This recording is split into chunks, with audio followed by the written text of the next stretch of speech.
The Snail and the Whale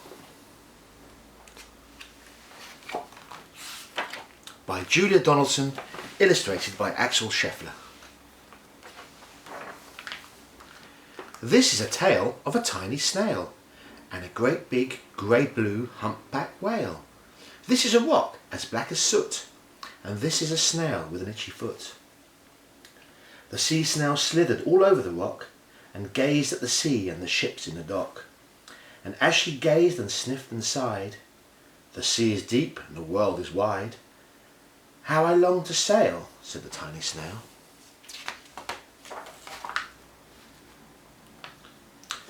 These are the other snails in the flock, who all stuck tight to the smooth black rock, and said to the snail with the itchy foot, "Be quiet, don't wriggle, sit still, stay put."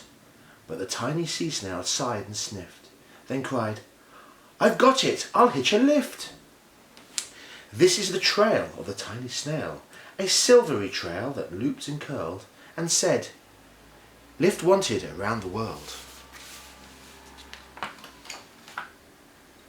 This is the whale, who came one night when the tide was high and the stars were bright, a humpback whale, immensely long, who sang to the snail a wonderful song of shimmering ice and coral caves and shooting stars and enormous waves.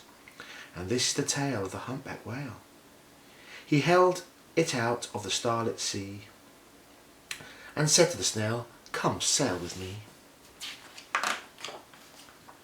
This is the sea, so wild and free, that carried the whale and the snail on his tail to towering icebergs and far-off lands,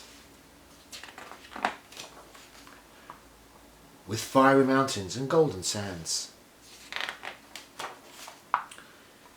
These are the waves that arched and crashed, that foamed and frolicked and sprayed and splashed the tiny snail on the tail of the whale. These are the caves beneath the waves, where stripy fish with feathery fins and sharks with hideous toothy grins swam round the whale and the snail on his tail.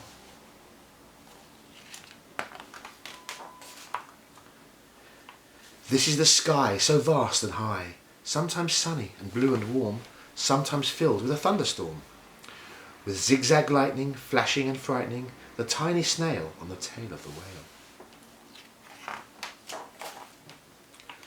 As she gazed at the sky, the sea, the land, the waves and the caves and the golden sand, she gazed and gazed, amazed by it all, and she said to the whale, "I feel so small."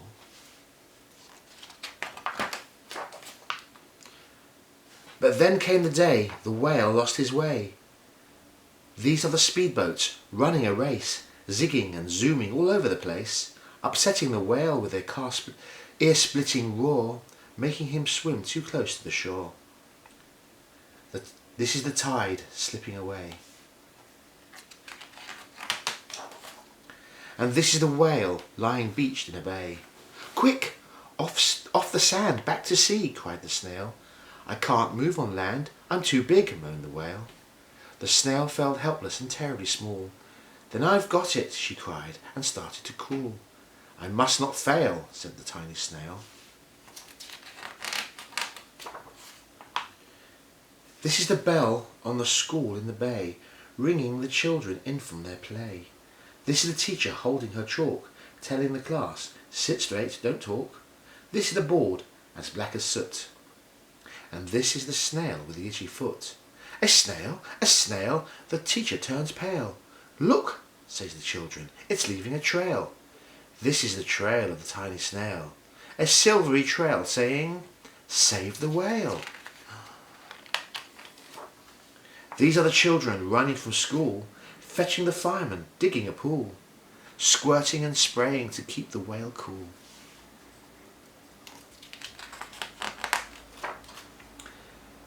This is the tide coming into the bay, and these are the villagers shouting "Hooray!" as the whale and the snail travel safely away.